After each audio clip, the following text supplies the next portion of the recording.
Hello. I'm just making sure everything works just fine, as this, you can already say, is a bit of a practice stream, as I want to see if everything works. I plan on doing those once a week, but this is not a definite thing yet. Just having a look, just checking out things, learning stuff. We'll see about that during today's stream, as in short, that's cute by the way, but in short today, an hour's long stream probably. We'll mess around with the tactic of ours because we've got some loads of stuff to do. Since I see that my command is not really working, I'd like to actually just give you the squad of the players, every single player, so you can watch it by yourselves, you can analyze by yourself without just asking me to do so. Any new features will be in the future, but about the squad, about the command, because I see it's not working, I think it would be a great idea to just give you the link. I'm just looking if you can create a command in Streamlabs instead of Stream Elements.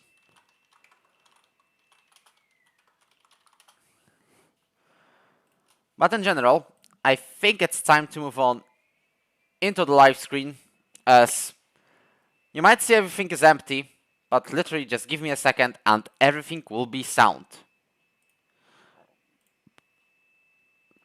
We just add a new source. We just add the game.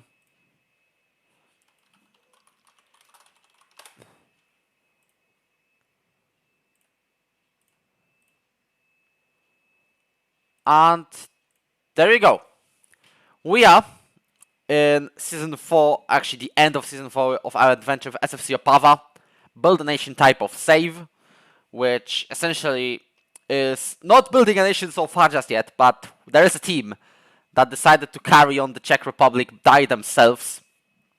And that is Sparta Prague, because I'll just show you an absolute banger of the things they've done. And that is the fact that they've actually made it, as I told you on the episode, to the Conference League final. And we'll be watching it today, because this is probably the only occasion to do so. And as they'll be playing Napoli, I'll show you the tree, the entire thingy.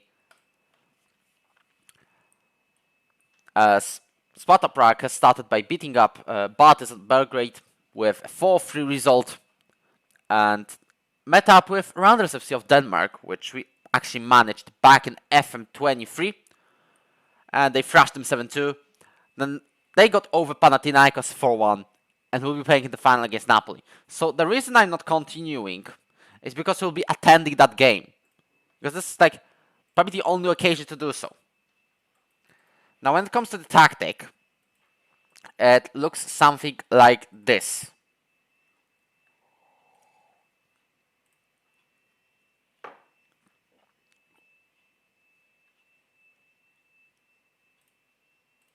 As I see, you can actually add a command in the Streamlabs, so that's good news. As you know, we have this quad command that isn't actually working, but we'll make it work anyways. Just give me a little bit of a second.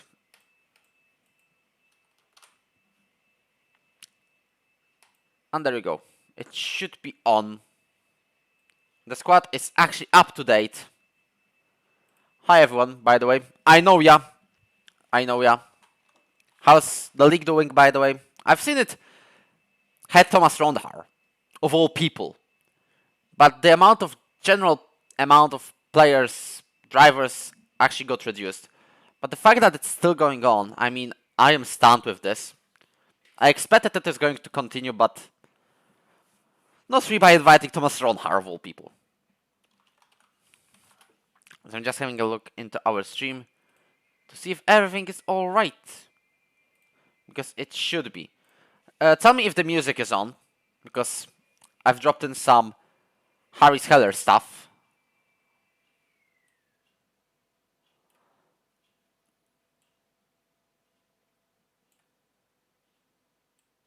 Because essentially that sounds cool. Thanks for the follow, by the way, John.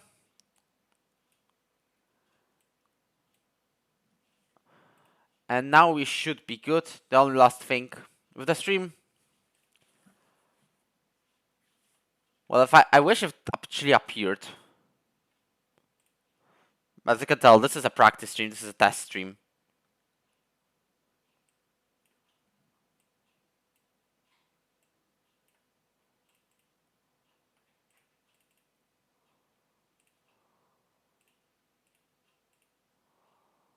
Well, never mind. My thought process is we should be up and running. And this is my initial tactic for the Season 5 of the SFC Opava save, but we'll have to make multiple changes towards that.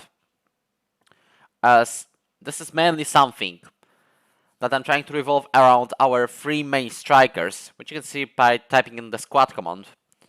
And I'm thinking about going from the down here. Denis Isakovic, our Serbian youth international, U18 currently, who already played in 27 games of us, scored 8 goals, one in the Conference League against Lech Poznań. But other than that, he's scored 8 goals in all competitions.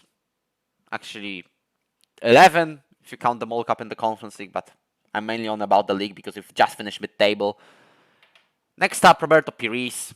He's also a fantastic Uruguayan striker. And bear in mind, Pires got signed for 230k from Uruguay and Isakovic for 250k from the mid-table team of Železničar. Now, both of these players can play in multiple positions because Roberto Pires can be a left inside forward, but I'm mainly thinking of using him as a target forward because he's big, he's strong. Denis Isakovic is also big and strong, but he also can play a little bit ball, and I think Rodrigo Pires is even better, but he cannot play the attacking midfielder position, whilst Denis Isakovic can. But there's also one more player that we have in the team, and he is actually even better than these two. And what is even better news, we didn't pay a single penny for him, because this lad has come through our youth academy, and we're talking Marek Fiala. This guy is just a world beater, I think, at least in the Czech scale, as he's not only brilliant at the striker, but we also tried him to be an inside forward on the right side and an attacking midfielder.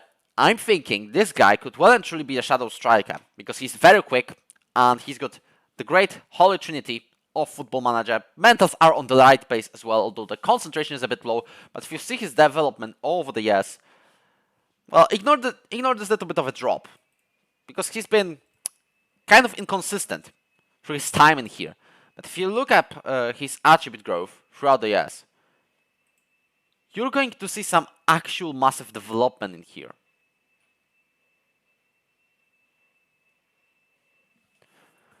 Because this lad just upgraded his dribbling by 4, first touch by 3. There is like only long throws are the thing that he hasn't upgraded in throughout the years in the youth academy and the senior team, because he's already got the debut at 16 years old, or maybe even 15, which is fantastic news to me, because having a homegrown player, keeping the philosophy a little bit of the one that I've had with Emeška Žilina and the club in Slovakia is doing in real life, I am moving this to Czechia a little bit, of just having at least partially our first 11 filled with the youth academy players. Because what's the point of just buying people?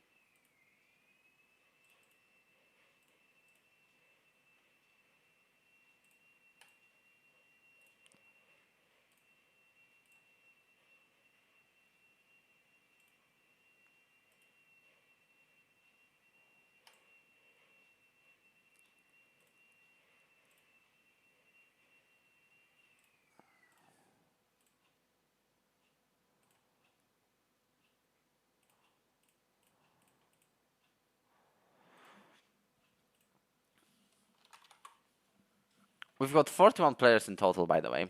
Exclude Anton Fisun, exclude Pavel Ritter, because I did not include them in our squad folder, because they are both on loan and will be leaving.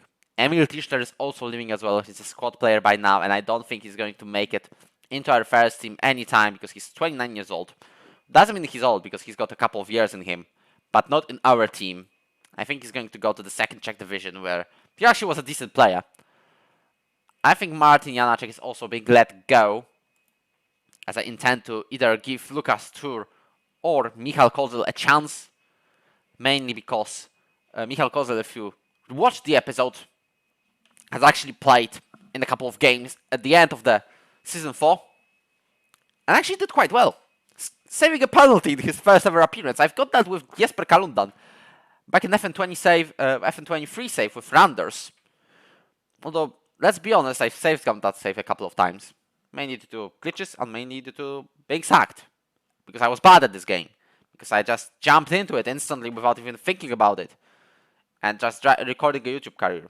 And generally, that wasn't great. But Opava is doing well. Anyways, Michal Kozel is doing...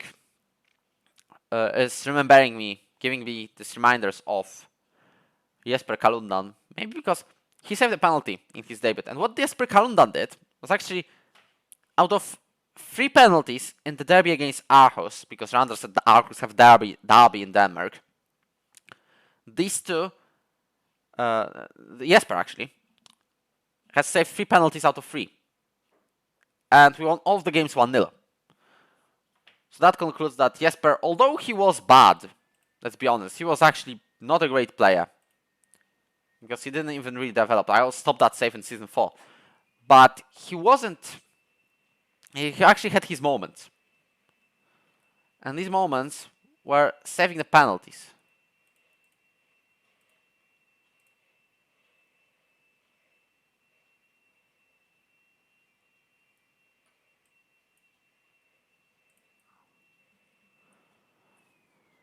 Anyways, you got 40 players to decide from, and I think we should start actually setting up our first 11.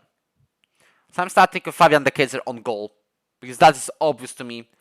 He's got a couple of injuries, but once he actually got into the first team, I'll try to see if we can reduce his playtime a little bit. I don't think so. Yeah, we can do a first choice keeper even. I'll actually make myself safe, because he is going to be our first choice keeper anywhere. Then on the second option on goal, we're having Michal Kozel. This is like an obvious thing to me. Mainly because he's our academy graduate.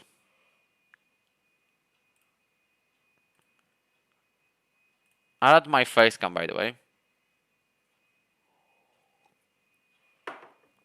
In the meantime, because this is, as I told you, a practice stream, trying things out. Next thing it will work, definitely. As long as I actually do stuff. Yeah, that is me. Just chilling on the Football Manager game.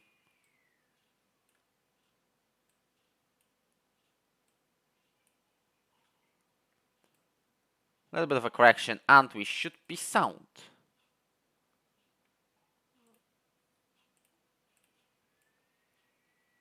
There we go. Should be good. So as we're talking about it, Michal Kozel, beast of a goalkeeper, at 16 years old at least. Our U19 side, by the way, are doing quite well. They maybe have just finished 10th out of 19 teams in the Czech U19 First Division. Nowhere near a chance of winning the title. But for example, the past season, I mean not this one, but this one, they finished 4th. 69 points. I say on point performance. Nothing to complain about. Since they got promoted to the first division of the U19s, because, for example, the first season they just weren't there, and we just were promoted thanks to Fryderyk Mistek being relegated out of the first U19 tier. We got our chance, and we used it quite well, because I'm actually signing the youth players. And speaking of signing the youth players, we actually have the money. We have $1 million in the transfer budget. Essentially, the board gave us first around 70k in the wage budget, but I moved it to the transfer budget, so we can actually sign more people. Although we're actually having to go through the staff today. Looking at the coaching team, we have the best in the league by far, same as the recruitment team. I think medical team might need a bit of a refresh, because everyone but David Bennett have their contracts running out. And I think all of them are quite good, essentially. And there's nothing to change about it, really. So we can already start negotiating contracts. Just go a little bit down.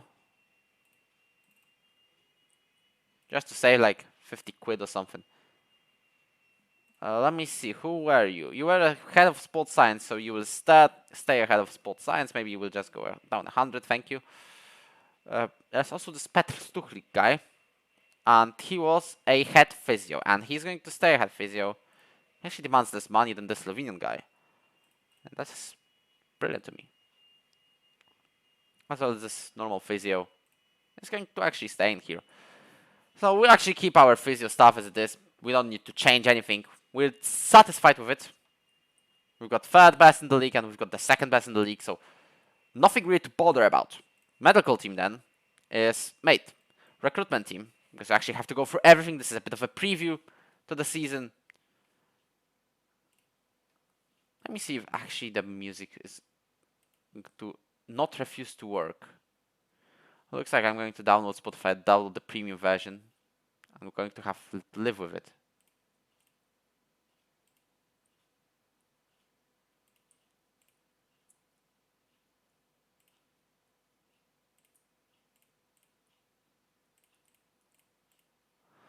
Regardless,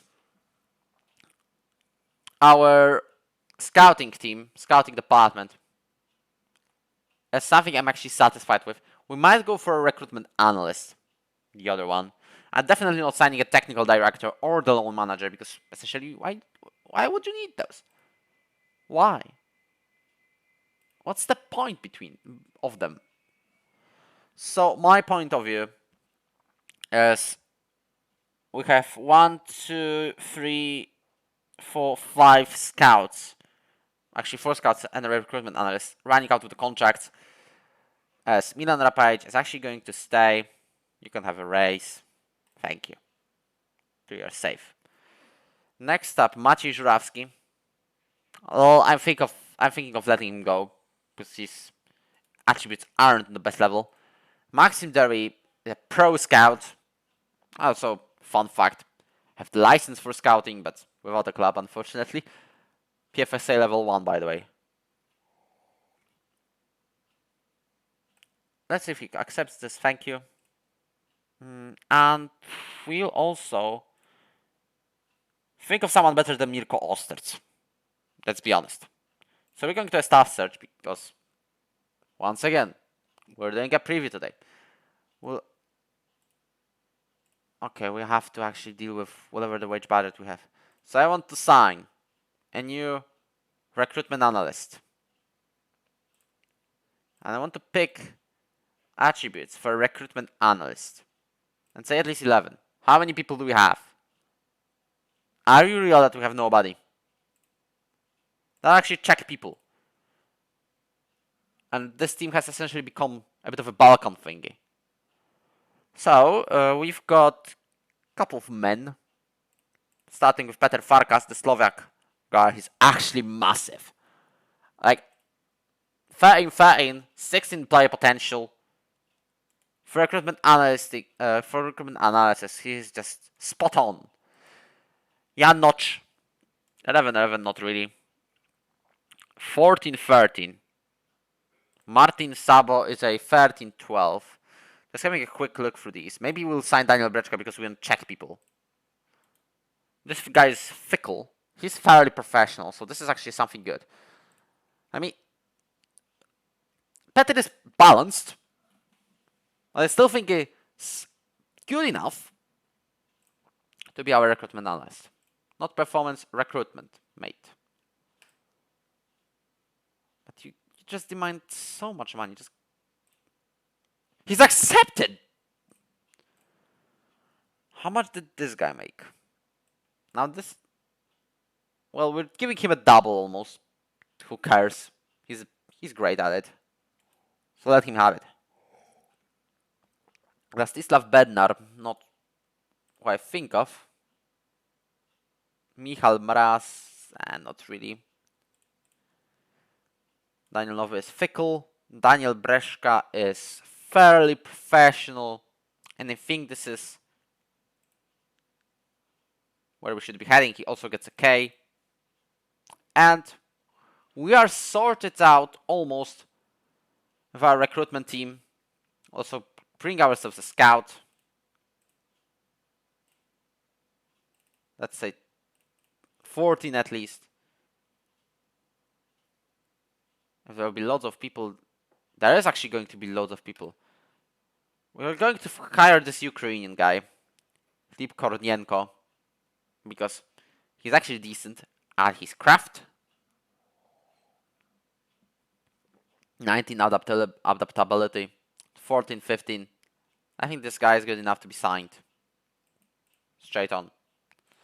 So we're done with our recruitment stuff. We're done with our team.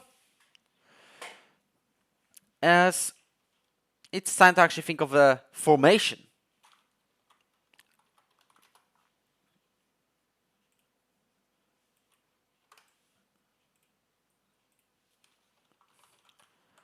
And my thought process was not advanced forwards, but what I'm thinking about is a double target forward and a shadow striker. Why do I think of double target forwards? Because if you have a look, Denis Isakovic and Roberto Piris are both great at being target forwards. Now my wonder is, where do people like Rostislav Valnoha go? He's also an academy Nugent. He's also great. He's also scored 4 goals in domestic competitions today. Which gives me a little bit of a headache when it comes to the selection. But in general, you don't want to think super keeper on defend. This is actually going to stay maybe apart from this thing. I don't really plan any changes here. The less the better. Distribute to center and fullbacks is something you have to do in Football Manager. This is basic thingy because you have to have options in the first place, and everyone is trying to force you to play from the back of the net, essentially. So there is no point in actually hoofing the ball forward. And when it comes to our defensive positioning, we actually set a mid block because I actually tried high block and higher defensive line when it comes to the season 4, and it didn't go well. That's what I've got to say. It didn't go well. I've switched to this for the final 7 games of the season, and we've won 4 or 5 of them and got a draw in 3, so 4-3. And that means 15 points, which is fairly solid for me. So drop off more, we get stuck in because we have a bit of aggression. For example, Diogo Nascimento, who's got like 18, but he's a bit of a fringe player. Anton Friesen is just an aggression. He was actually great at ball winning midfielder. You can see he's also developing. Might be thinking, well, he might be going for another loan, and if I could extend that, that would be something that clears my worries about the defensive midfielder position and clears it for another year. I mean, we do have Jovan Mirkovic, but I use him as a wing back on support on the right side of the pitch, which means we cannot replace him as a BWM. Now, the defensive choices are going to be quite simple, and I've already started this a little bit. Jovan Mirkovic is our first choice on the right back. Our second choice on the right back is going to be Vladimir Bezdek, who is also our academy Nugent. Initially a winger, but I've decided to just give him a position on the right back. 7 tackling isn't great, but he's mainly the type of guy who should be going forward with the ball. Although my wing backs actively try to not do that. Refuse, generally. But overall it feels great when it comes to the tactic anyways. They still do quite well. A couple of assists every now and then. Jovan Mirkovic, well, he's got 8 assists last season, which is something I didn't realize. He's wanted by Banik Ostrava, and because these are our biggest rivals, I'm not doing that move at all. Unless you give me like so big money that I cannot reject it. Now, the center of midfield, and I'm going to name you the players. Enrico Kuczka, Łukasz N. Benjamin Temu, Petr Latocha, Mohamed Abdulrahman, Niklas Kostrup, and Stepan Halupek with Patrick Wydra. And Jan Kroupa is there as well. So we've got plentiful of choices. Some of them are going to go on loan. I think Jan Kroupa has to go on loan because he's not going to really fight for the squad and a season or two. Enrico Kuczka, I don't think he was the best of an institution. 6.6 average rating out of 9 appearances. But I don't really remember him well of his performances.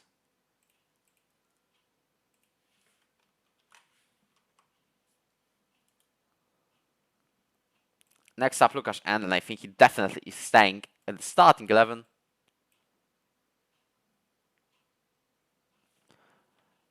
Then on the left side, I'm either thinking, because David Stepanek, unfortunately, I think we're letting him go. Offer via transfer room. He's like, whatever. We'll offer him for 450k. And when it comes to the second spot on the left, on the defensive line, I'm thinking Stepan Halupek. It's actually somewhat good because he's got a good jumping reach. But I don't think he should be our first choice. Because let's compare him with Patrick Wydra, who we signed from Sparta Prague for 300k. By the way, for those wondering, the entire 4 seasons are available on YouTube, and this stream is going to be available on YouTube as well. Maybe I'll just cut the most interesting parts of it. I'm thinking right now, Patrick Wydra in the stats, anything aside concentration and bravery, he's better than Stepan Halupek. Maybe you can say positioning, jumping reach as well. In general, technically, he has a little bit of advantage over Stepan. But Stepan has a bit of a physical advantage. Now, we're definitely not doing Kukuczka thing. But look, he's got great attributes. So, you know what? I'm actually going to put him on the bench in the first place. But I'm thinking Stepan Halupek is a second choice centre-back. Niklas Kostrup, already massively valued. So I think we could develop him. I'm already doing this as a ball-playing defender on defend. Because in the future, I actually plan on giving someone a chance to play in that position. He's got the attributes for it. Łukasz theoretically has it as well, but not to a level that I would trust him on this position. But my fourth choice centre-back is going to be Patrick Wydra, and Niklas Kostrup is going to be fifth. Mohamed Abdulrahman is going to move into the U19s, but let him train with the first team. Same as Latocha, who's potentially going on loan. Loans. Just give me a regular starter for him. Left side. Now, I was wondering if I can get a real good offer for Valjankovic. I sort of did, 400k. But he wasn't happy about it, and I think of letting him stay. Although we've got Nguyen on the left side of defense, who is, despite the potential, he's fairly solid on his duty.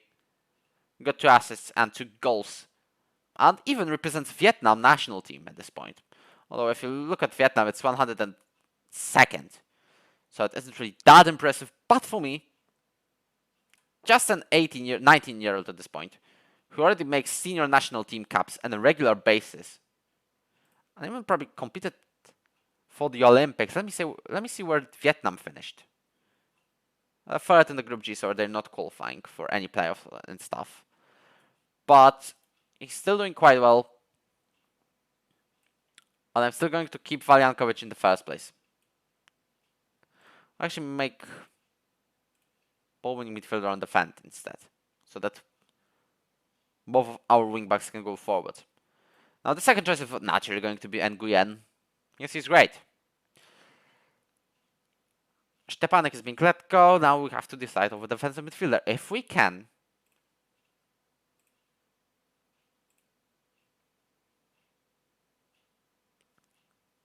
Not really we can. Hello, Lucas. We don't really can. We are not really able to probably get Anton Vicent. We'll be having to look for a defensive midfielder. But if we get us to pay his wages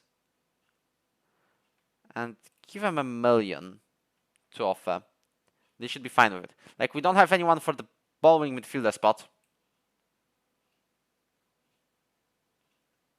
I want to keep the attacking formation as it is, so we have to go for something like this. But I'm wondering over the role of Segunda Volante. I'm rebuilding Czechia, which is going okay-ish, but turns out I'm not alone in this. Because I'm just mid-table in the league, which is fine for the 4th season, because I didn't want to go into winning ways straight away. But the fact Sparta Prague, and then we're going to watch this at the end of the stream, but Sparta Prague, of all teams, have gone to the Conference League final with Napoli, and this is what we'll be watching. It's literally the next. It's literally the next click on the continue button. Will it take some time? Well, Czechia, if we just look at the coefficients. Yes, this is a very weird way of doing this, but if we look at the coefficients, we're jumping into 14th place after the season. And Czechia starts around there. So we're not like Malta. We're not like Malta that we have to start from scratch like Matt from the second yellow card. By the way, congratulations of the DFB Pokal. I just got to 3rd place, and that was my biggest success so far in the save, as well as Cup semi-final. But lost to Sparta Prague, just like the lads in the real life. So it kinda got well on together. But yeah, Czechia is around 14th at this time, after the last season clears, because it was essentially mid for Czechia. The 23-24 was a disaster, but Sparta has been dragging us in the last 2 seasons. Getting these coefficients up, we're going to catch up. We finished on the 4th qualifying round when it comes to our first European campaign. I can even show you that in the league path, 4th qualifying round, as long as it lets me. We lost to Elfsborg, but we've got ahead of Lech Poznań and Hungarian side Mezőkövesty, which is okay for the first campaign, I would say. So when it comes to our defensive midfielder choices, we've got 3 of them. And I definitely want to start with Radek Schulmeister. Another the academy graduate. Because we've got a couple of those either fighting for the first team or being in the first team.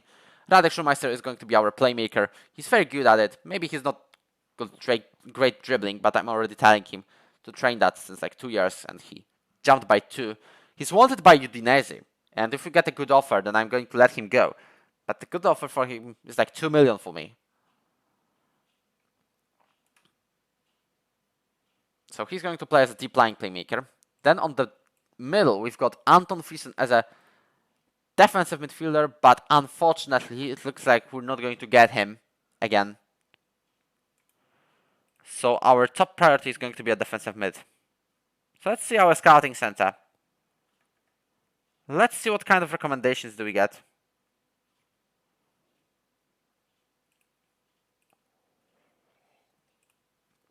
I'd rather get someone who's from Czechia, maybe 23 years old. The best one is Ondrej Liling. But we're looking for someone whose main task is to take balls. Win ball. As I called it once when someone explained the tactic on the Zealand server. I'd like to get someone from Czechia, essentially. If I like doing this around the local boys. Like, for example, Marek Fiala. Or I've seen one more guy. Or Daniel Zachariasz in this example. Are all Pava supporters, and I don't want to just give the place to someone random when they have the club in their hearts. But we don't really have the option for a ball winner right now. Although we might push Jan Kroupa there. He's actually got decent stats. Nowhere near Anton Friesen though. As he's going to be our benchmark. Let's see. Ball winner on the fan. Yeah, Kroupa is way off. I think he's going on loan. But who else do we have on this position who already play? I'm not looking to retrain someone. We might have David Stepanek. He's actually okay in this position. Jakub Kolar is another playmaker, and I'm going to make him a playmaker.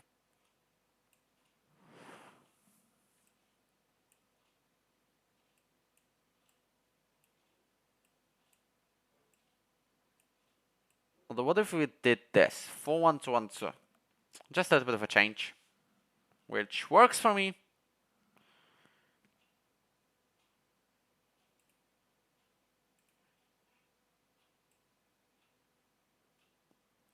I cannot have two playmakers though.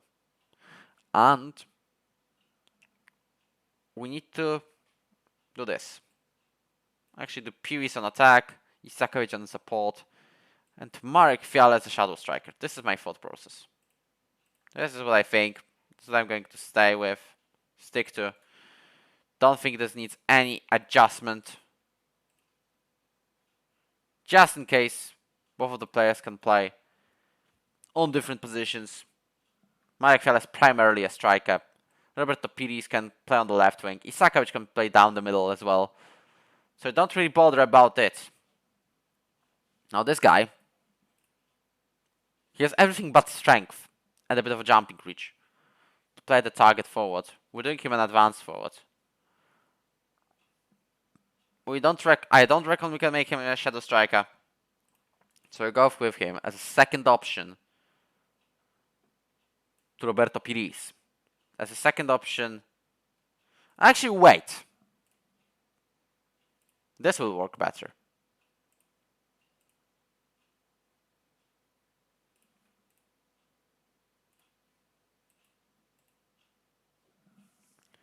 Deep lying forwards on attack because we can't really do advanced. Marek Fiala will go like this.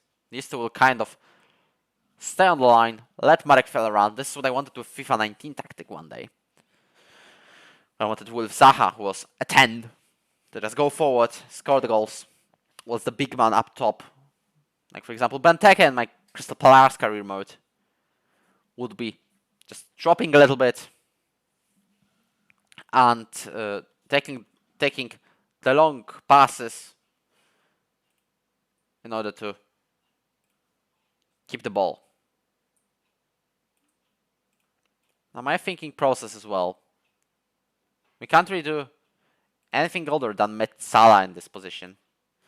But I'm now trying to wonder how is this going to work, because the back three stays.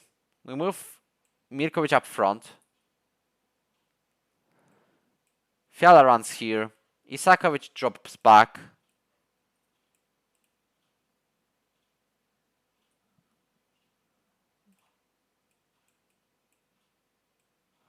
I think I need a bit of a diagram at this point.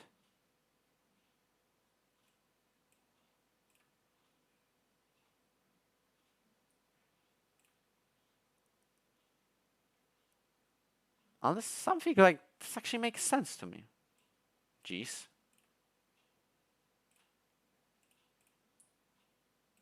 This actually makes sense to me.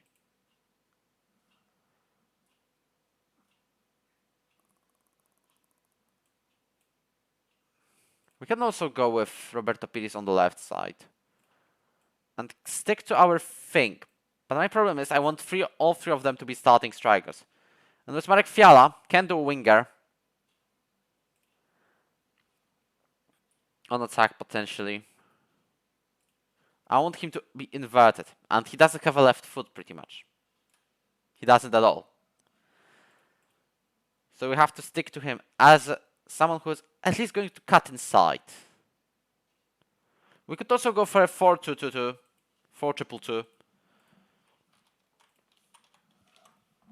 But overall, when I'm trying to think of this formation, I don't see a single idea, to be fair.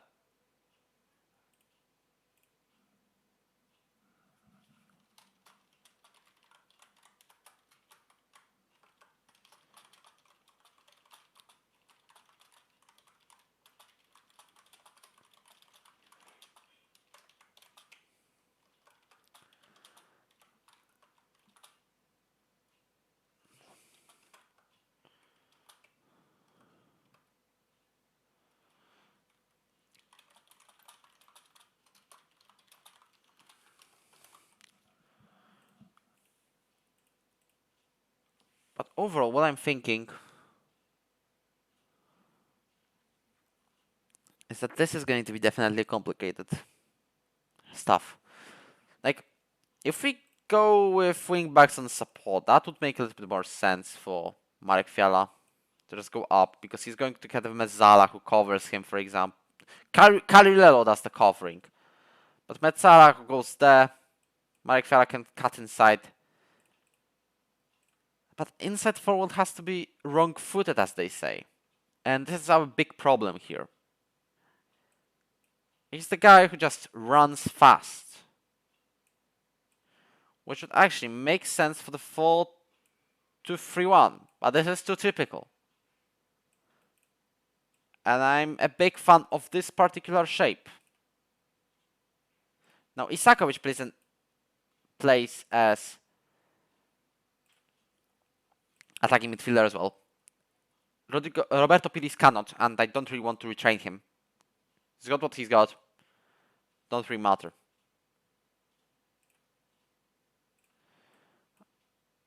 But I'm more into this. I'm really liking this particular formation in attack, of course. Letting Fiala in front. And that works for me.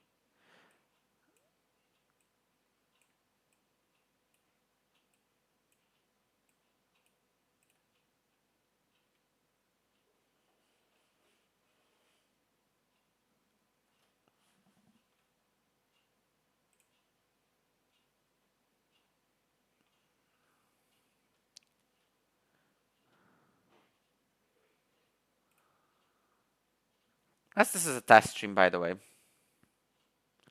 I'm actually going to see how I can make Spotify work, essentially.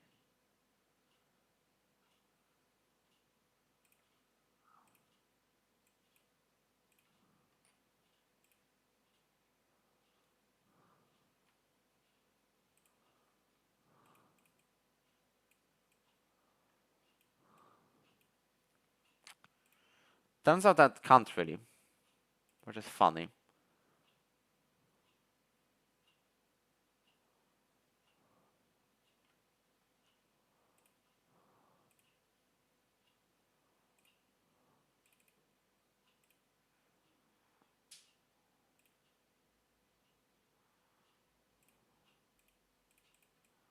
Well, no music today. Actually, something works. That's great news. That's great news. We're having it. It should actually be working. We've got him. We got him.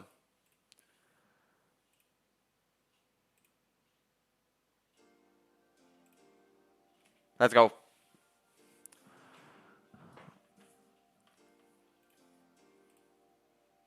But regardless, my biggest problem in this formation is the final position. For example, this guy, we're training him to be a ball winner, although he's got a great first touch and teamwork and stuff, but his problem is we already have Jakub Kolar and Radek Schulmeister as playmakers. Maybe this is something I have to think of myself. Let's be honest.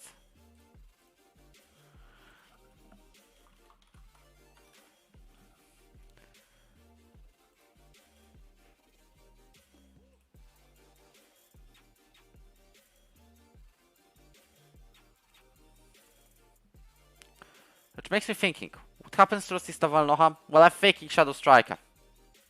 Quick, maybe finishing the department isn't great, but we'll deal with that. Deploying forward on support also works. And that's where we should be actually putting him. With Pavel Vitek is a target. I'm going to give Matiasz Kozak a Shadow Striker spot. And our man Rostislav is going to be deploying forward. Now, you've got Nemanja Elic, who's great, versatile player who can play anywhere in the midfield. He just cannot play at striker. Can he play Shadow Striker? This is his best position at the AM position. And I'm thinking you have to get someone better.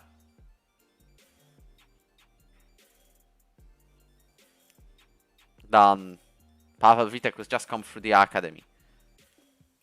But Mateusz Kozak, for example, isn't great as a target or deploying. Well, as a deploying forward, he will do.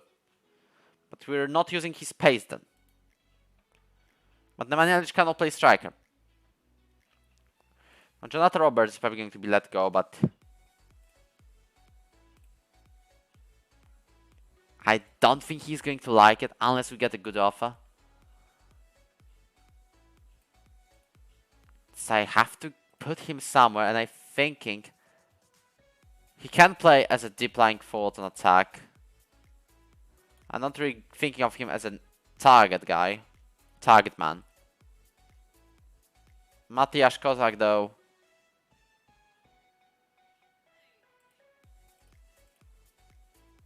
I don't think of him as a target forward, let's be honest. We need a role that both Isakovic and his second choice striker is able to play. One of them is, for example, advanced forward.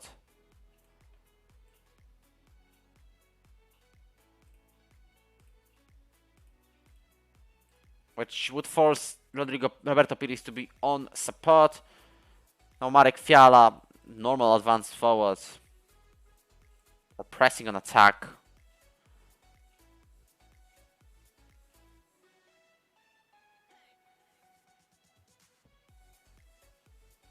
Or a trequartista. Let me see his attributes of the trequartista. He uses pace.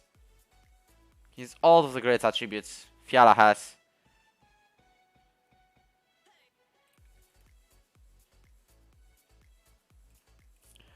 And Roberto Pires is going to be the deploying on support.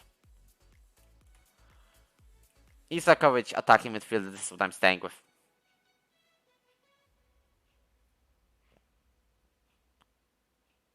Attacking on attack.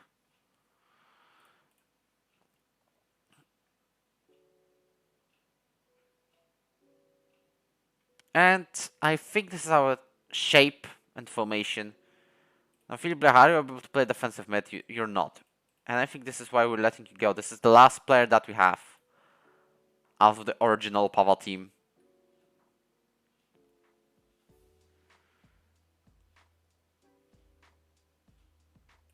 Which actually forces me to play a 4-1-2-1-2. And I made Salah for him.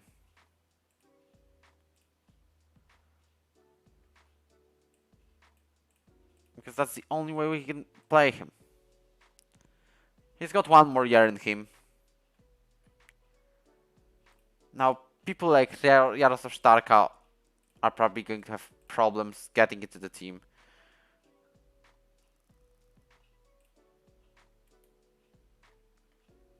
But overall, this is what I like. Now, the two last elements, defensive midfielder, we definitely need a search. So maybe we'll keep, David Stepanek. And as another midfielder, the deep lying playmaker. Actually, Metzala. Rostislav Valnoha is going to be our second Metzala. After Filip. And I think we've got it. I think pretty much we've got something that I like. We're going to play it wide. We're going to let both wingbacks on attack.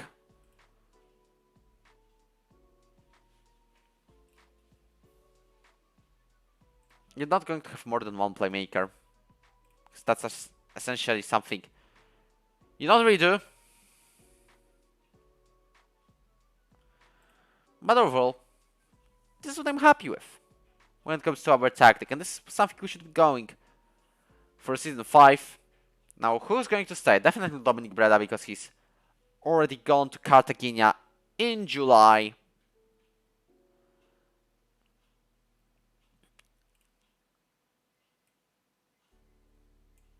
And when it comes to other choices, Janacek, probably let go. Tenu, loan, probably. Latoha loan as well. Abdul Rahman loan as well, or U19s. Kostrup is going to stay because I'm thinking of him as a 5th choice centre back. Don't really care about the fairly poorly relationship between these two. And continuing, left back Jan Matejka as an option. Dusan Pavlenka probably alone between one of these two. Dusan Pavlenka already looks great if he only was actually ambitious. As long as someone can find him a regular starter position, we're more than happy to let him play somewhere else. Sven Celjak, a Croatian I got for free from Kustošija in Croatia, is going to play in the U19s probably. Same as Vladimir Hambalek. Same applies to Petr Švejda.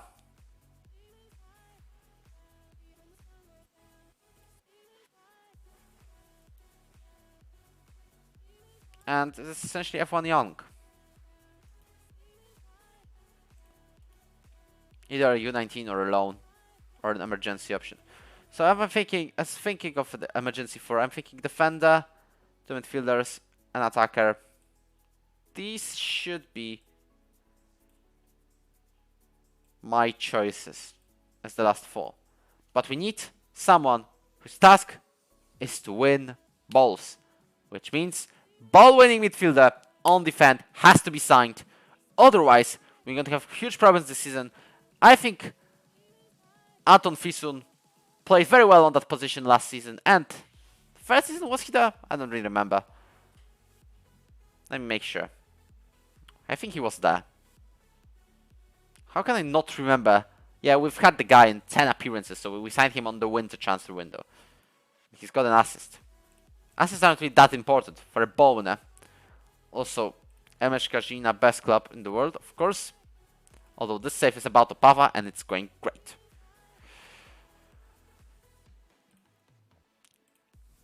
Where was I looking?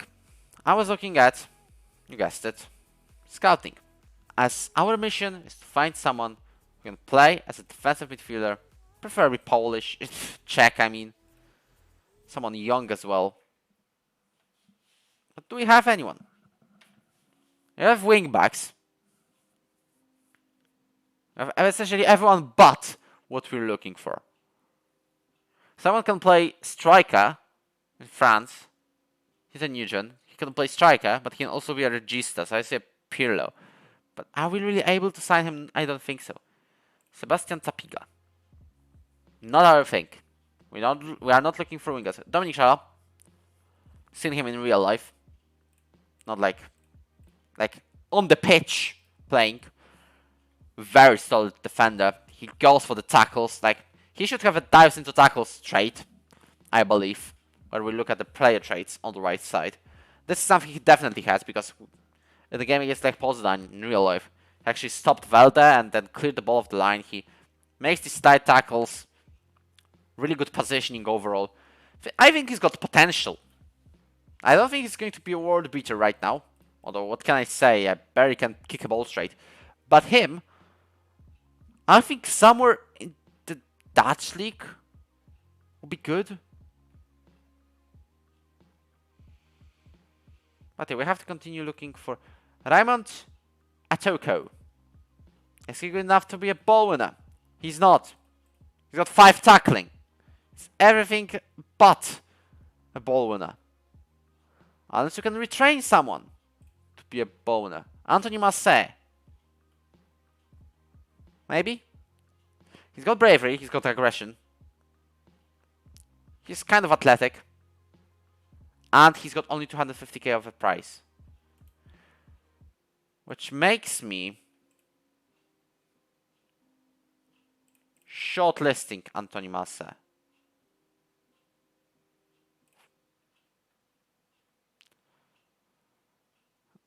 Now this is a left back, so not really unambitious, but 5 tackling, never mind. I also look for the tackling to be semi-decent.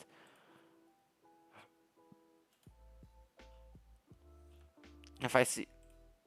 Or maybe this guy. He's okay. He's got potential. Ruchar playing in the Extra Klasa.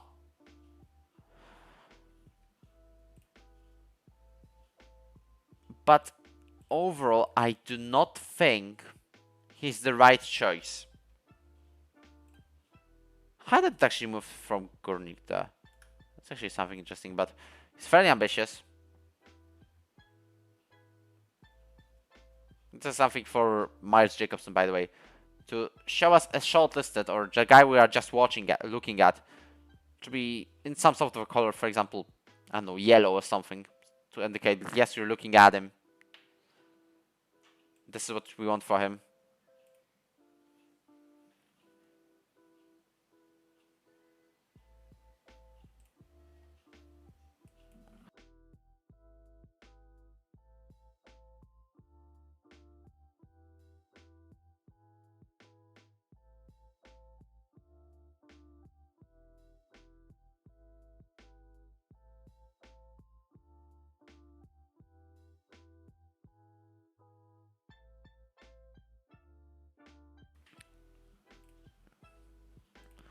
Was shown something I can't really talk about due to the loss. Nothing illegal though.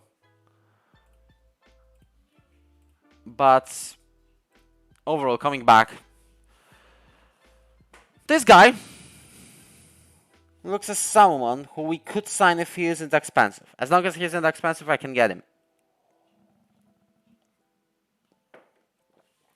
But let's see our current defensive midfielders that can actually win the balls. Actually, if we think about it, you have this guy, Patrick Vydra, 14 tackling, not the greatest of teamworks and work rates, and staminas. And this is something Sipek is definitely better in. We could also get Mirkovic back to that position. And for example, get a right back. He's being described as a defensive midfielder anyway, which would make sense. Today's stream is basically thinking for anyone coming in.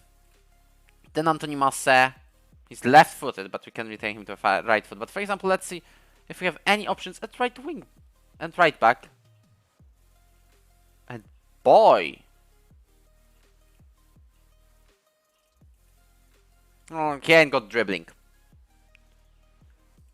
Ależ Wojciech. On Repengsa. I don't know why he's being shown.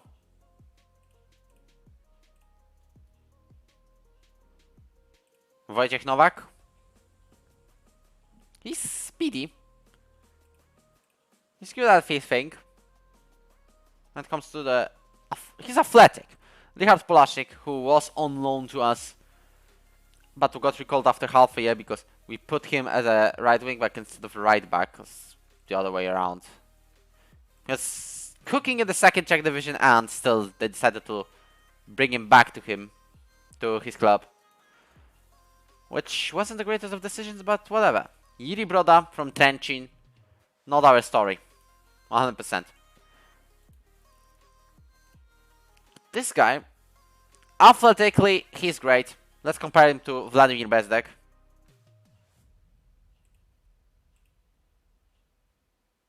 Wing back on support. Heading, long shots. Passing, tackling, crossing. Maybe a little bit of off in dribbling and first touch. And mentals. But physically, he's got the agility. He's got the pace as well. And he's strong. I think we should see how much do they want for him. 600k. Not great. If we can go to 600, we can accept. Not really. I'm not taking this much for the guy. And let's say he's not Czech. Because Anton Fisu wasn't Czech anyway. Then we've got someone like Ongen Mimovic. It's okay at the first glance. If we put him as wingback on support, technicals could have a work, but as always we compare him to Jovan. It was a no-brainer decision to me. And he's not that off him.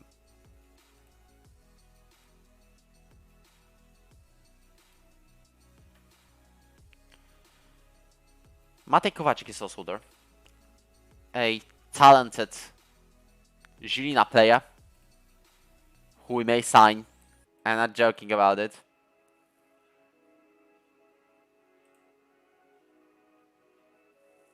Because he's decent he's decent physically. He's got the mentals. He's got the technical ability already as well. But if we compare him to Jovan Mirkovic again, as long as the game lets us, not Mimovic, Mirkovic.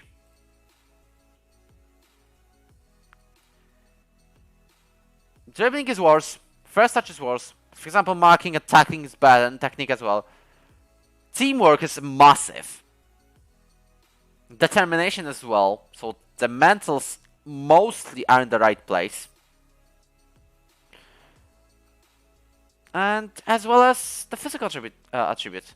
Like, I'm thinking Matej is a great ball winner. How's the anchor role, by the way? This decision needs a couple of attributes. Halfback.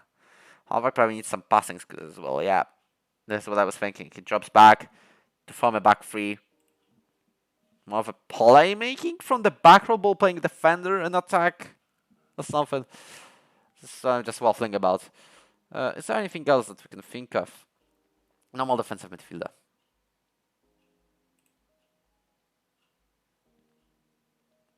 I mean, Matej is pretty good. And this is someone we should be looking for. But ball winner and defend, this could be his tail. But I don't really want to waste his potential ability, regardless of how many he has, on retraining him. So what we're going to do is going to ask a question. Do you want to move to Czechia? He wants to. And let's say we'll go down with the wage a little bit.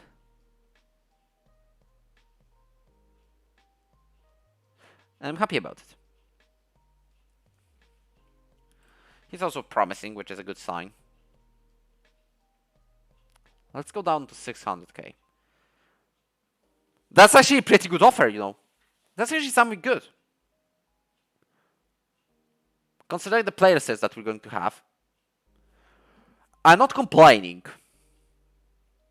If we can get this off and reduce to 700. Done! I know the percentage of profit from next sale is big, but it's a very good transfer. Now, to move on, do you have anything else negotiated? Staff, Breda goes out, Matej Kovacic goes in. We try to negotiate Anton Fison, then we'll decide. Well, it's time for a little bit of a special for this particular stream, because so long story short, okay? Let me grab the water fast. As long as I know how to break the etiquette. We'll clean it later up. My thing is, this is a game of Conference League. And this is a Conference League final. Now, why we are watching this? Because if it was a completely random game, then we wouldn't. So who's playing? Essentially, for the context, we've been to a European competition once so far. In Season 4, which is ending. And we're not getting that in Season 5. Which is not great news for us. But maybe this is something we should just live with. But Sparta Prague have won the Czech Championship this season. They did not win it last season, but they got second place, got to the Europa League qualifiers, and got knocked out to the Conference League, where they found themselves in the league stage. And they are creating story for the second time running. Whilst we are only in the fourth qualifying round, they've made it to the Conference League final. And this is the Conference League final, I'm not joking. And for comparison, actually not for the comparison, but to show this is not an accident, they made it to the semi-finals last time out, but got knocked out by Bayer Leverkusen. On the way into this final, they've beat Partizan Belgrade, they've beat Randers FC, who managed in FM24, and they've beat Panathinaikos. So this is the reason I'm showing this game. Because I actually want to see them win, you know? I actually want to see them win.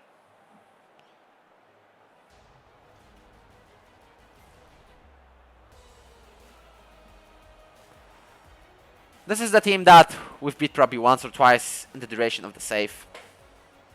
I remember the final game between us and them. Not the final match day, but the final game between us and them in the league. In Season 3, Daniel Zachariasz makes it to his debut. He's a 15-year-old who has just been signed from the youth intake like a month earlier. And essentially won it for us. We've won 2-0. To be fair, I don't even remember who scored the first goal, but I remember Daniel Zachariasz, who's now fallen off so massively. He's got like 3-star potential or something. But I still think he's got the talent that needs to be enabled.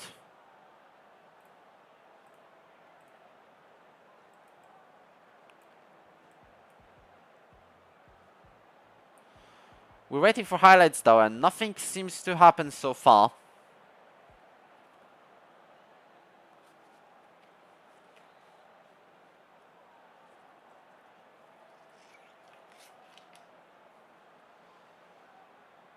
And this is something good for us, because you can see the team are going very, very defensive here.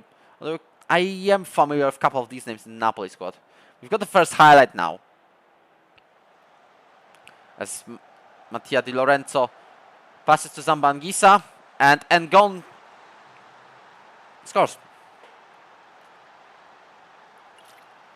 Not the greatest start for Sparta, actually, the end of the first half.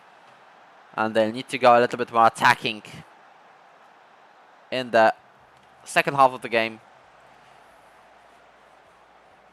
Not a great news for us.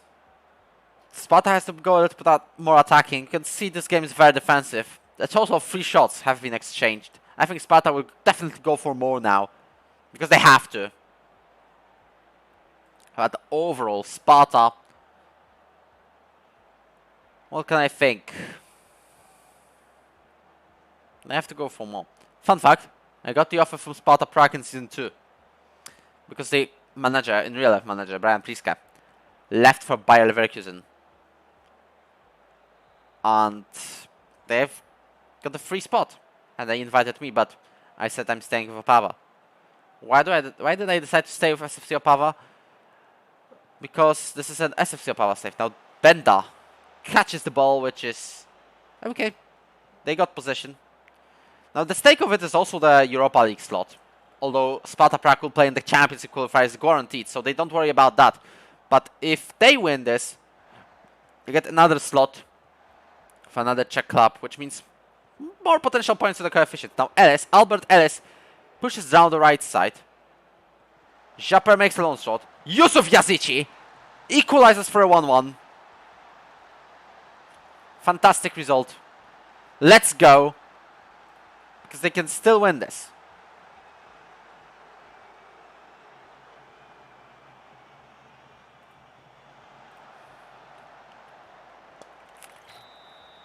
But we do get a highlight straight from the kickoff. Piotr Zieliński leaves the pitch.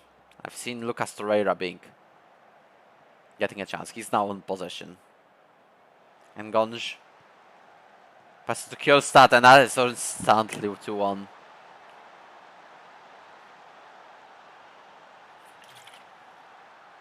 I see it going either way.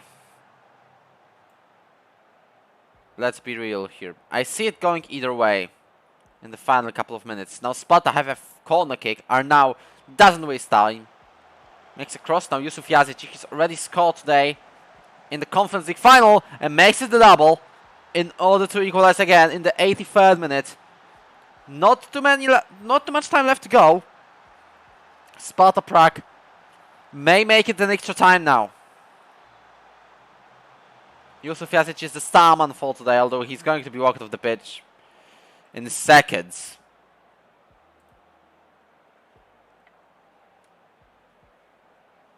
As we're having the extra time, and I hope the coach of the team from Prague,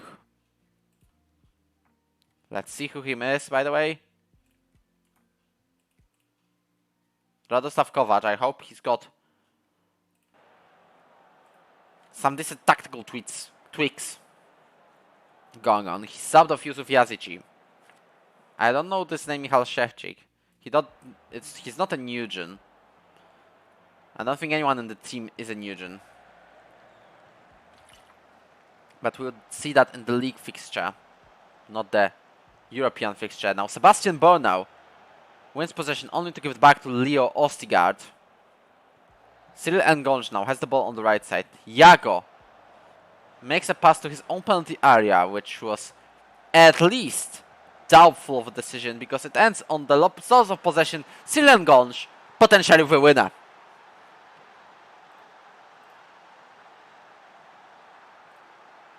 Now you can't say Sparta are out in the final.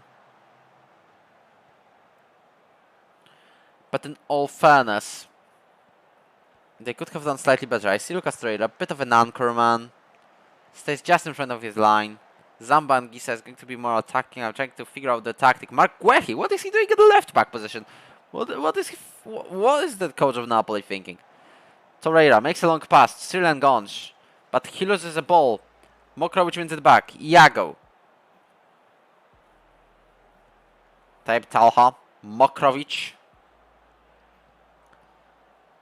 Passes to the midfield, and I think this is up for the tackle, but fair enough. Perea might just put the game to bed. Not really. Sparta are still alive.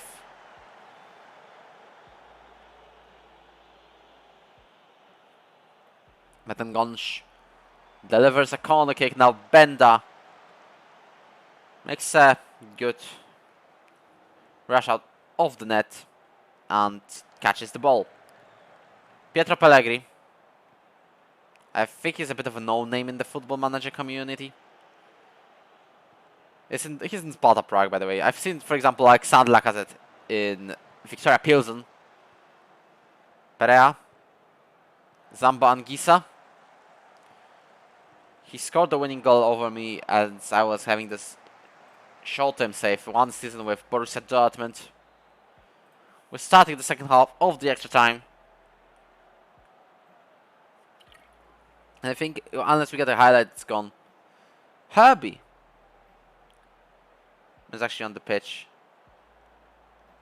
Is a Nugent.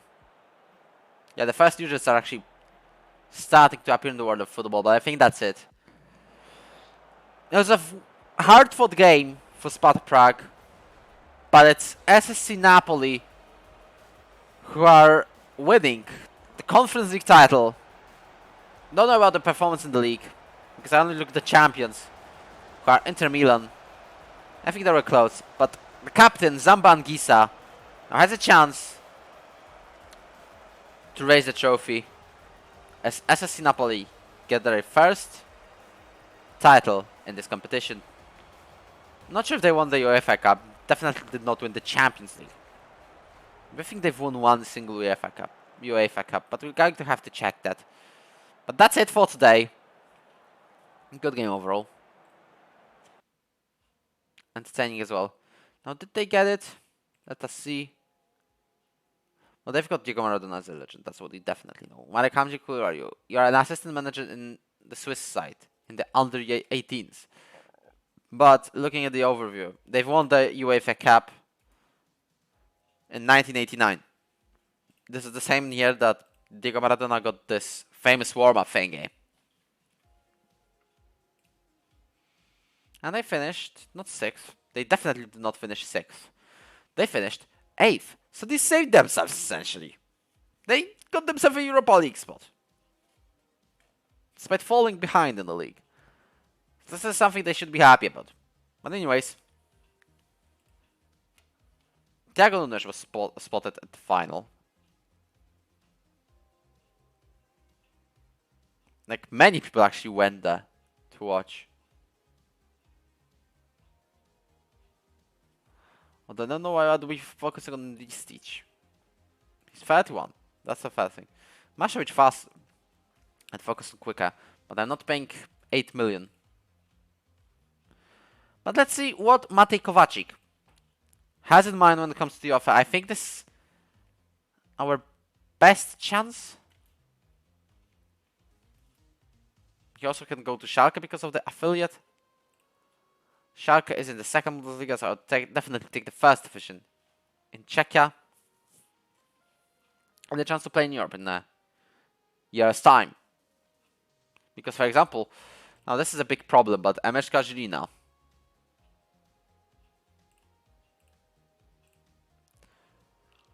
since started the save are not even in the top 5. They are not even in the top 5. They got into 5th place in the first season, but after that, 8th, 7th, essentially mid-table. They were threatened with relegation for a while. And guess who's the champion of the entire thing? I'm stunned with this. Podbrezova have won it. Podbrezova have won the title on goal difference over Dunajska Streda. Now, if you're not familiar with the Slovak League, I want to tell you that the biggest team in Slovakia is by far, when it comes to winning stuff, of course, Slovan Bratislava. Because in real life they've won, you can see 1, 2, 3, 4, 5 titles in a row. They're going for the 6th one in real life as well, so this is not different. Then, for the number 2 slot, I would say, the teams fighting are Dunajska Streda, Spartak Trnava, and MSK Žilina. My favorite club, by the way. And then Trenčín maybe, and then there's the rest. But if you sign Boris Krstić, Boris Krstić is already here. Doesn't make sense. But Jaroslav Mihalik, for example, what was the point of signing him? I don't see anything outstanding about him. But I'm not really surprised. Samuel Gdy scouted him a little bit. Good passer. Although could be better in the aerial duels. So dropping a bit of a scouting knowledge here and there. But our thing now is to see what we can do in terms of this guy. Matej Kovacic. He's going to be our first starting right back. Jovan Mirkovic will go to the defensive mid. And he's going to be the right back. But you're definitely not going to be a full back.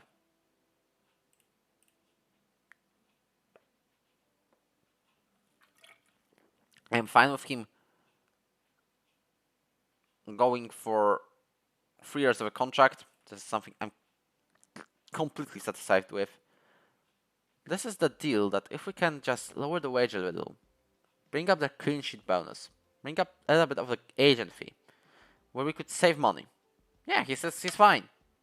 And you've got a decent release clause.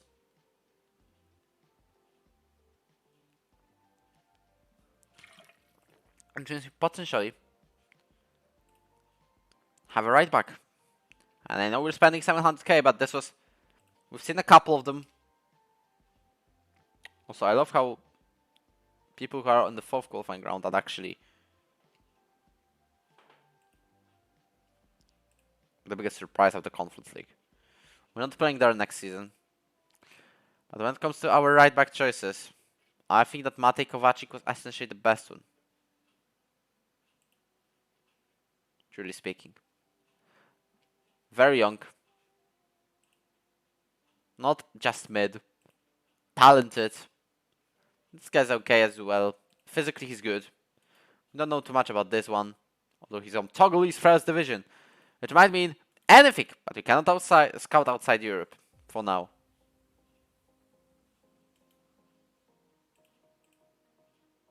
Boris Matic. Perfectly mid. Perfectly average with all the 10s. Wojtek Nowak. Costs too much for my liking. For only being able to run. This guy's definitely no. Maybe. Jorge Luis. If we could scout players from outside. But he doesn't look likely for me. Timotej Hranica. He's a real life player. Nothing I'll be massively shouting about. Julian Pau. Physically, doesn't really make it. But overall, if we sell one of the players, Matej Kovacic is free. So we'll be moving on into June. We'll see if Matej accepts the offer.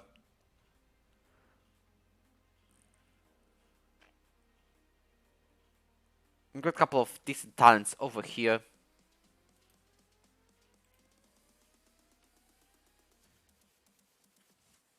But he's fickle, for example. He's realist, so that's good.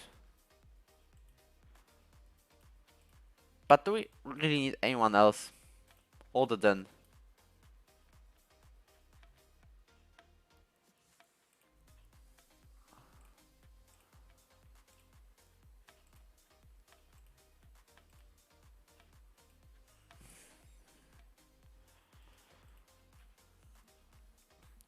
But we don't really need anyone else down the right back if we move Jovan Mirkovic to BWM. Which is what we're going to do. Eventually. He can play on the right back if we need it. We'll get the right back. And we are sound. And it's how we are going to start the episode 15 of the SFC Opava career. Teams accept friendly invitations. Let's go! Let's go! No income, but I don't care.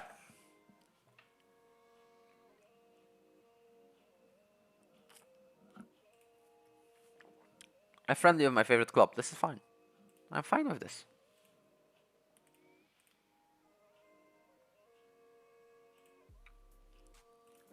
Why I'm training Marek Fiala on strength, it's because I just want him to be slightly stronger so I don't have to worry about him being pushed by defenders.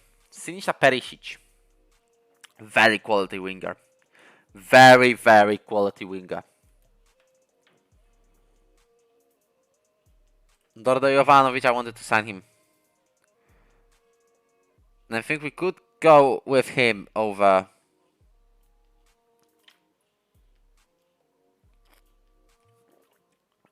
Kovacic. Let's see their abilities as the ball winning midfielder. Is no worse.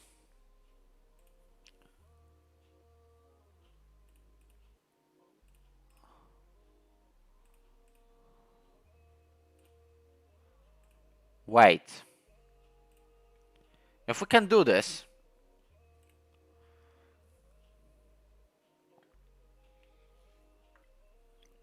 I'll give them 600k and that's it.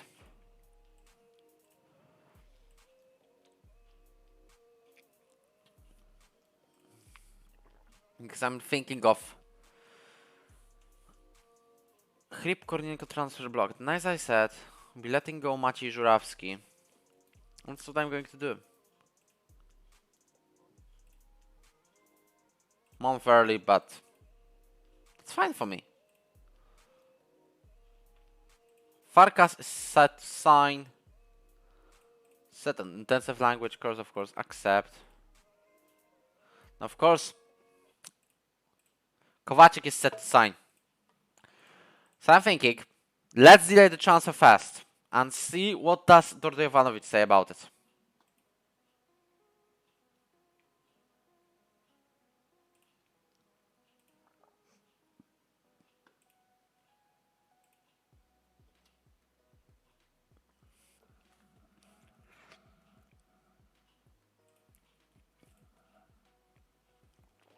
If you say 700 upfront only, that's fine.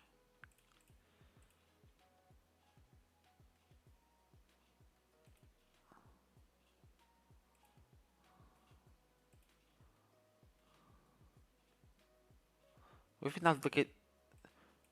Okay, they've launched our transfer budget, so that's good news. They still want to be able to scout the whole of Europe.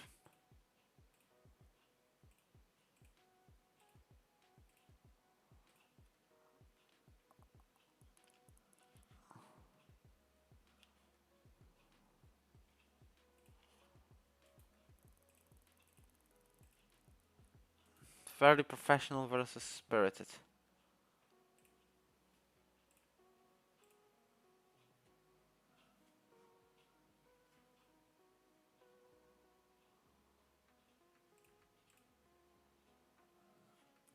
I mean, this is an upgrade. Not a big upgrade, but it's an upgrade.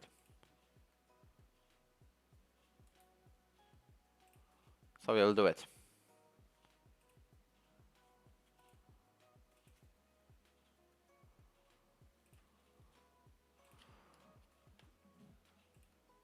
Can you go to imported player? He's fine with this.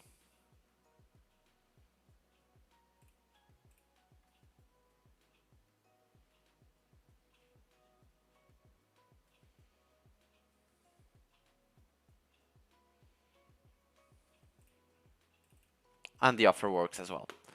So now we have 2 players that we can sign, essentially. And this either could be a big dilemma, or just go straight at it.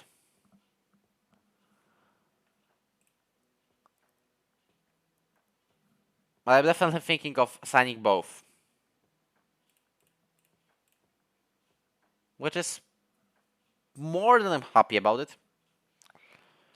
As long as we say, for example, we pay at least a bit of Anton Fison's wage. No, we don't. We got him for essentially free.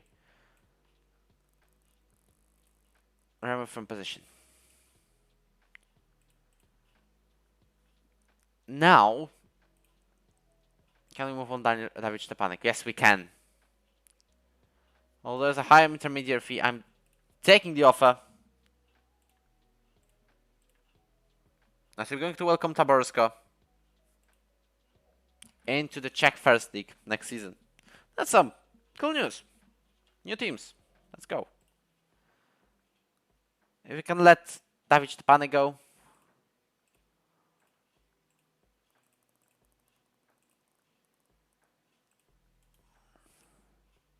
Marek Fersbet with the third best young player of the year in Czechia. Definitely will take care of those, don't worry.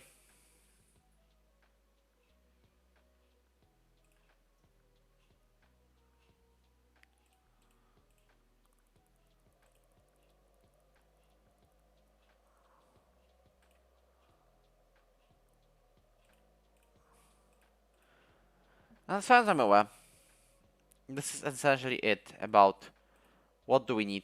We've got 2 very decent transfers.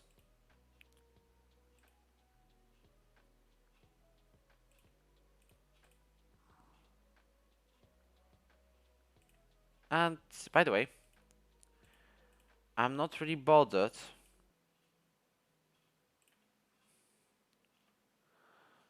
Not players, not players. Where do I find contracts?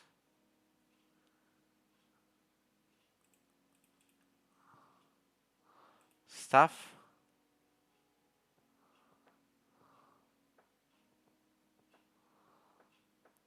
Yeah, this is something that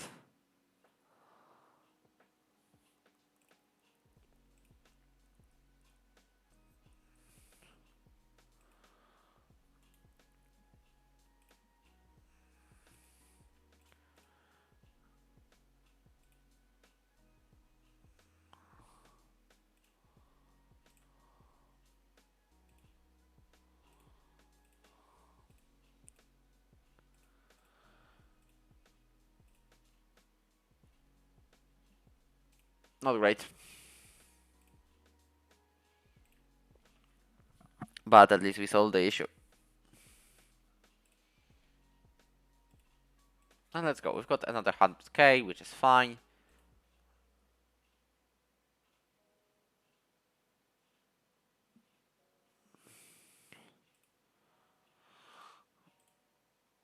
Jovanovic is also set to sign, which is now... Let's delay a transfer. We can do that twice. Now, who we can let go as well?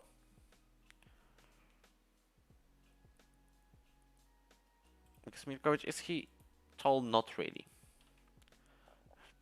But if we can let David Stepanek, who is wanted by Atromitos in Greece, which could bring us a good offer. How about Diogo? Not really. Jonata? It's like doubtful about the transfer, but as long as Widzew makes a proper offer, I will let him. Same as Filip Blecha. Atromitos make the offer. I mean, just get rid of the selling team wage contribution and would be good. What if just you gave me a second? Not to think about it, but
to be honest, Atromitos made the joke of an offer.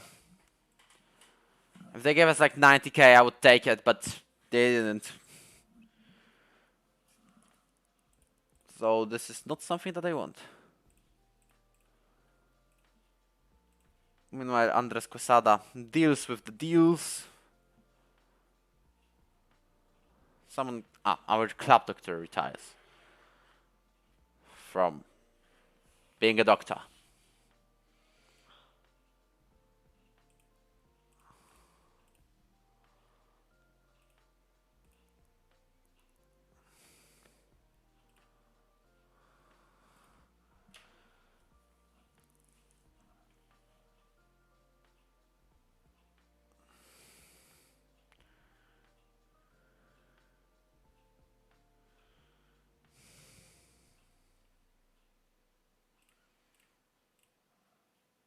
Kovacic is set to sign again. Wait, did this guy get a call up? Also, his wage is being dropped. So that's good news, but he's been called up to a senior national team, which is what I'm happy about. Same as Nguyen. So that is something cool. Anyways, we're signing in. Here we go. Matej Kovacic from MSK Žilina. I think this is a very good transfer. Maybe you could have got a little bit less money, but he's decided to sign for us, and he's joining SFC Opava permanently. Good minimum release fee clause, which means we can double the profit. Anyways, I'm more than happy to welcome Matej, but now we have to figure out how to make money for the move of our second guy, Dordo Jovanovic. Now our first choice is going to be David Stepanek, of course. There's also attracting interest. This is what I'm wondering about. Let's just sort it by current ability. Jovan Milkovic is wanted by Banik. He's not going there. Wanted by Dynamo České Budějovice, fine. Widzew, fine. Udinese, fine. Sparta Prague. I'm not a fan of fully using Jaroslav Starka, so if Sparta Prague walk in with an offer for like $1 million, then I'm more than fine. But Matej Kovacic joins SFC Opava on a permanent deal for 700k, which I know this could be a better piece of business. As of now, we have a full squad.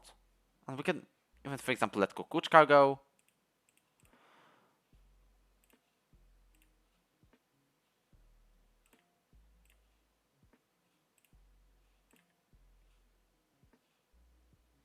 Confirm code of conduct.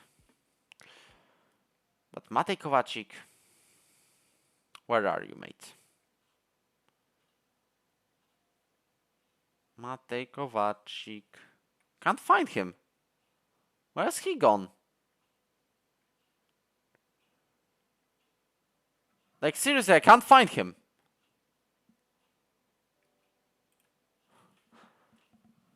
He joins during the start of the transfer window. What I was thinking. What I was thinking. He joins on the start of the transfer window.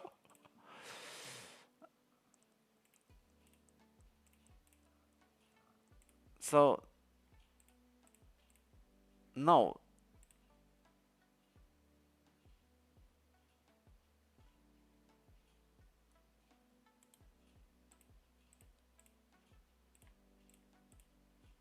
Now we have to delay the move for Dordo Jovanovic. We'll try to get him anyways.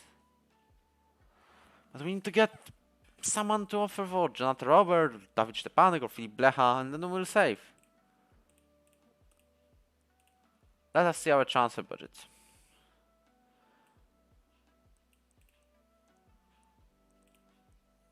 If we can just get a little bit into the transfer. Yes, this is what I wanted.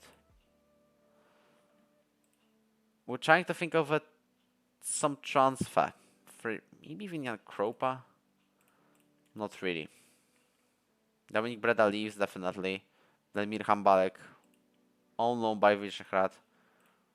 We'll try to tell them. Give him a regular starter.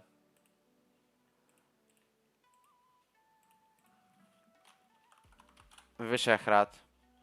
Because near Prague,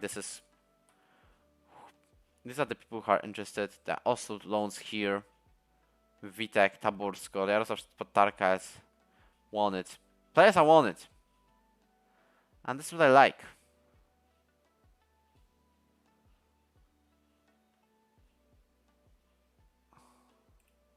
Now Slovan Liberec wants Jovan Mirkovic.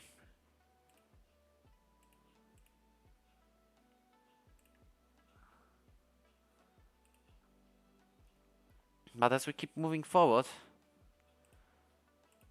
I have to figure it out.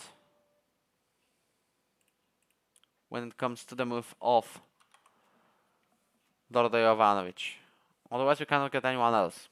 Because these are the only two chances that I'm thinking about. Young players, talented players.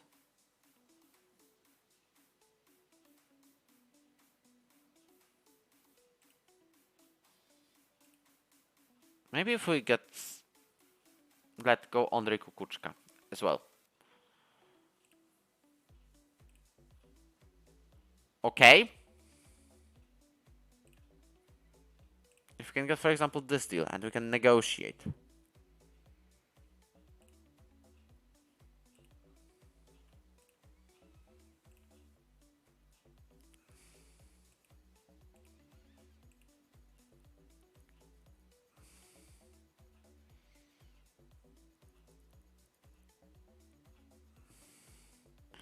We've got the offer for Andrzej Kukuczka.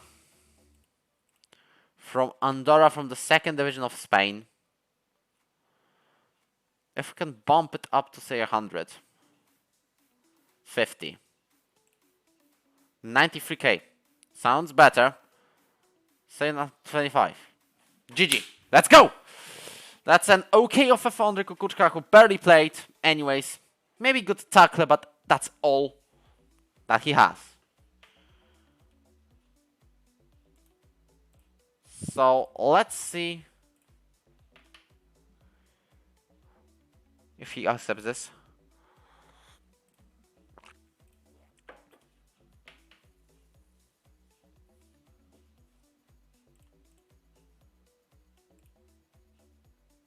As Vladimir Hambalek also gets an offer. This is good to me. I like it. Part of the wages plus regular starter.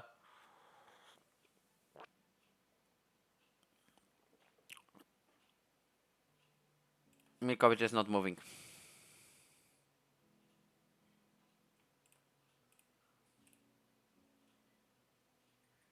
Czechia gained a Champions League place. So here's good news. I'm definitely saving this as a screenshot for episode 15. But we get 5 teams in Europe now. Let's go! Because that means we can jump up quicker into the European competition. And maybe the playoff for the actual Europe is back. Because it disappeared, weirdly.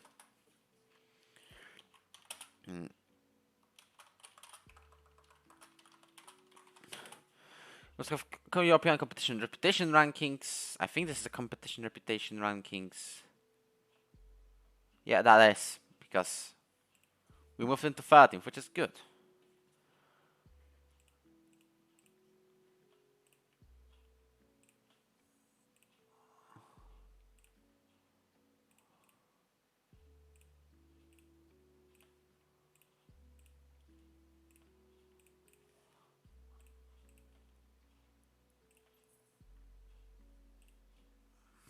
We can delay for 1 more week though, which is great news for me. No, we can't. Don't like it, don't like it, don't like it. Only Kukuczka said to send to Andorra. For Andorra, which I'd say we got him for free, so we're doing profit. You can tell. So I'm saying yes to that.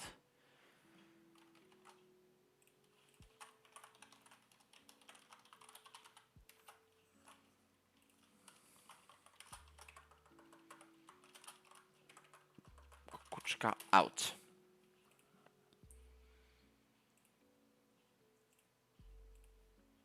Now this promotes Kostrup or Latoha or Tenu. We'll see about that in the near future. Hambalek is also set to sign for Visegrad. Maybe he'll also sign a better sentiment. How long are you injured? 6 weeks to 3 months. I'm fine with that. I can wait.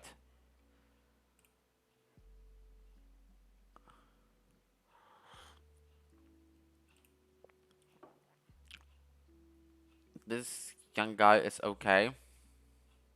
Looks good to me. He's unfortunately left back where you don't need anyone. This Dorte Jovanovic guy. This is someone who's a baller. We can make him a center back because he's got the height for it. Oh my god, I'm just looking at him. Can you be a wing back on support? Not really, because you've got the low crossing. But other than that, libero, perfect. He's perfect at libero. Can be a ball-playing defender, although 9 passing. But he's someone that I want. He's someone that I truly want in this team.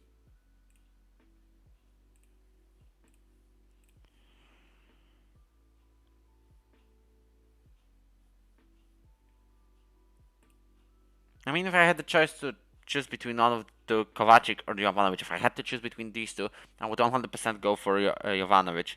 But I know that I can make a way for both of them to be signed.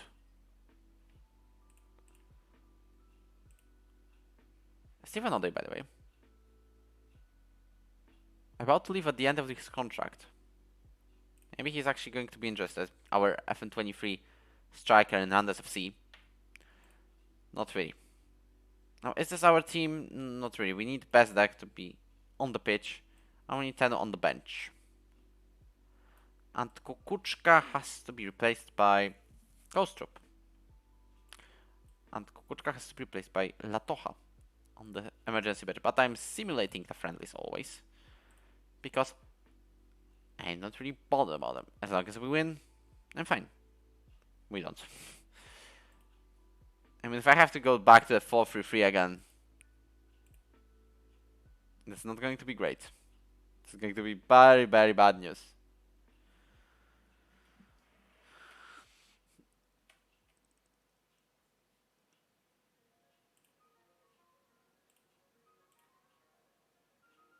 But good they are getting the match sharpness. My bigger interest, though, is in getting Dorte Jovanovic. But it's gonna make lone approach. Brilliant. Thanks. We're making the space. We're making the space for it.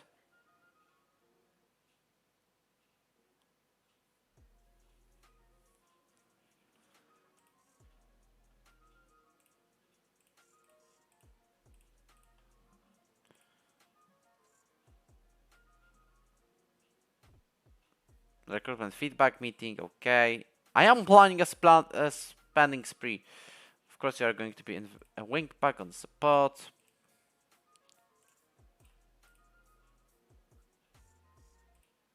Don't really care about this guy, though.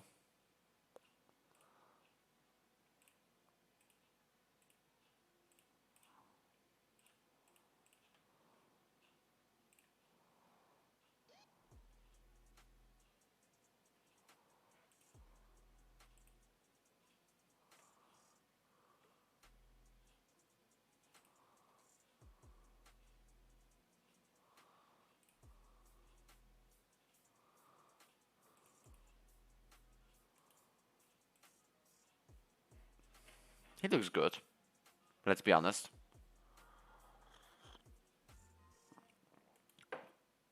Currently, I'm not interested, really. I'm interested in getting our man, Dorde Jovanovic, as a ball-playing defender.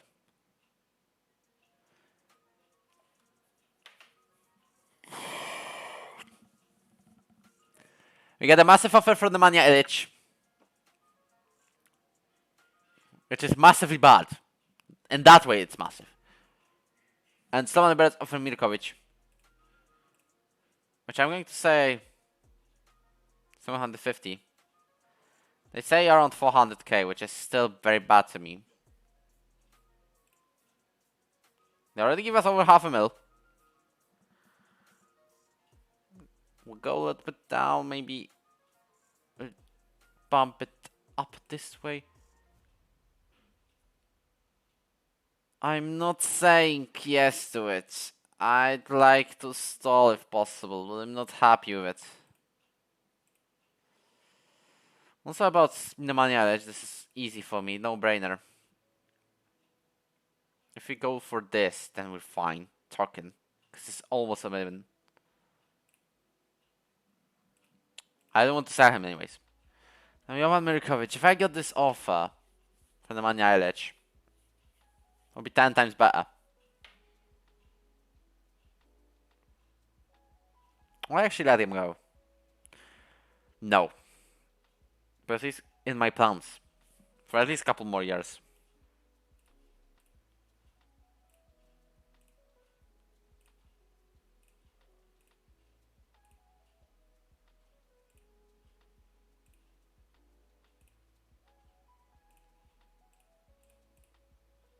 Keep people happy.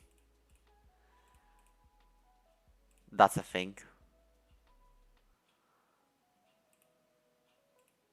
10 was set on loan. This is great. We wanted that.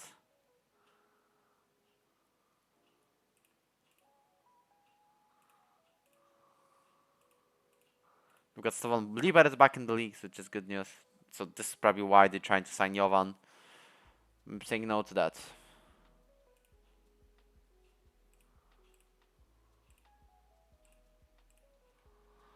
We almost have the money for Jovanovic, who's our last transfer of the window.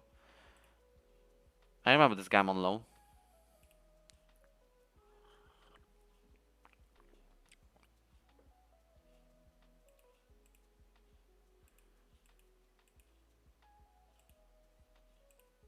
But we definitely have a little bit more money being left now, as the 30th of June. Mirkovic only gets on the move if we get a good offer for him, which is 750k.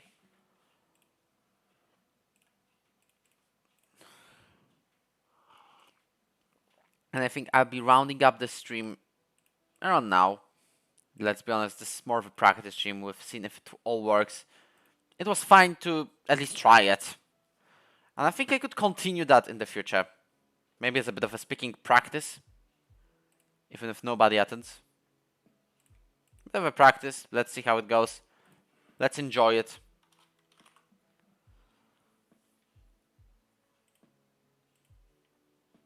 And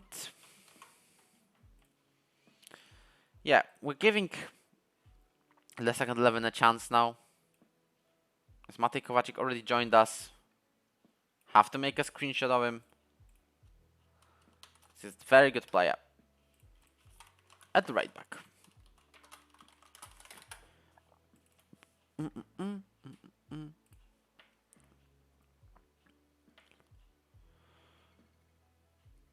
Now, if we get the Al-Shabaab offer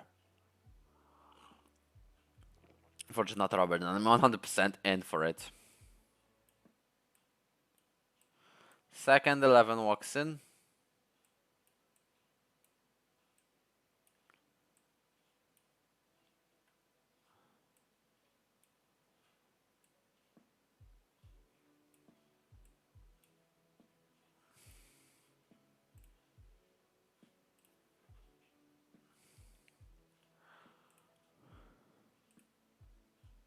We win this time, weirdly. Which is cool.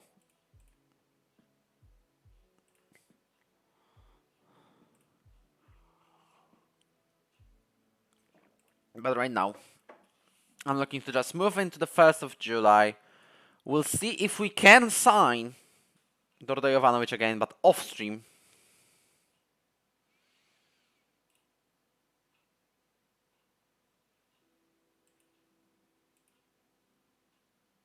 Let's just keep going into 30th now. Because this is when we'll truly know. We have the wage budget a little bit freed for a massive, massive player. And then we'll just leave it as it is. I'm not going to spend the rest of the transfer budget. I don't see a need to.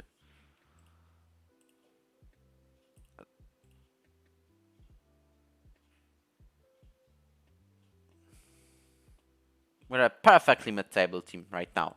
And we can push for Europe this season. In Season 5, pretty much possible.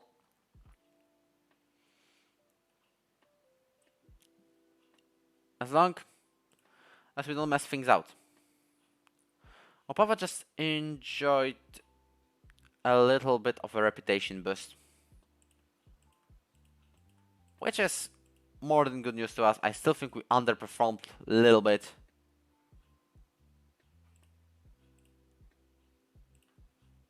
But we're happy with the fact that we don't really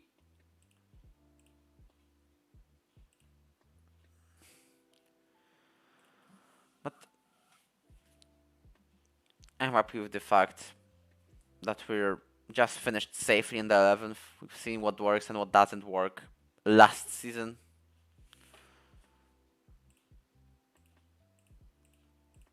Season expectations, yeah, reach quarterfinal and the reach. Yeah, for 15k I'm not taking this. But seriously,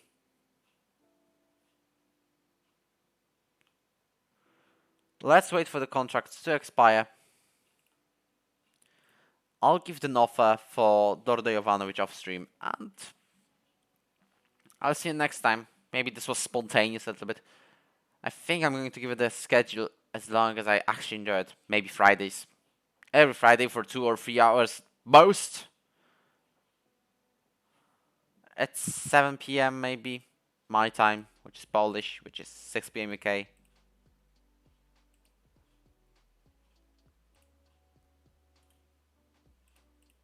Oh yes, contracts of the coaches. We completely forgot about that.